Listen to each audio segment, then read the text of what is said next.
Hello everyone, তোমাদের তানিয়া চলে এসেছে আবার একটা নতুন মিনি ব্লগ নিয়ে। তার আগে তোমাদের সবাইকে জানাই happy new year to all.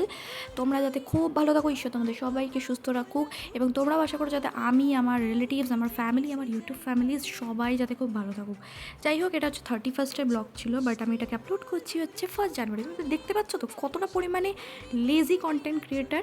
আসলে সেটা নয়, আমার প্রচণ্ড পরিমাণে শরীর খারাপ হয়ে গেছে, যার জন্য আমি এডিট করতে পারিনি, ভয়েস ওভার দিতে পারিনি, বাট এখন আমি এটা আপলোড করছি। যাই হোক, সেদিন আমি, রূপসার মা, রূপসার দিদা, আমরা চারজনে যাচ্ছিলাম হচ্ছে চাপড়া ফ্লাওয়ার ভ্যালিতে।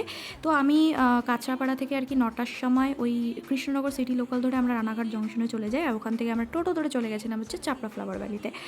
আর ওখানে গিয়ে দেখি অনেক ধরনের ফুল।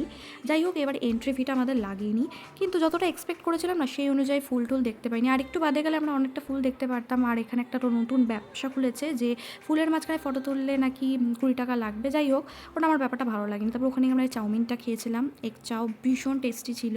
আর আমরা যখন বেরোচ্ছি তখন দেখি এতগুলো লোক, আর এই টায়রাগুলো পরেছিলাম। কেমন লাগছে তোমরা বলো। অনেক ফটো আপলোড করেছি ইনস্টাগ্রামে, গিয়ে চেক আউট করে নিও। আজকের জন্য এখানেই ব্লগটা এন্ড করছি।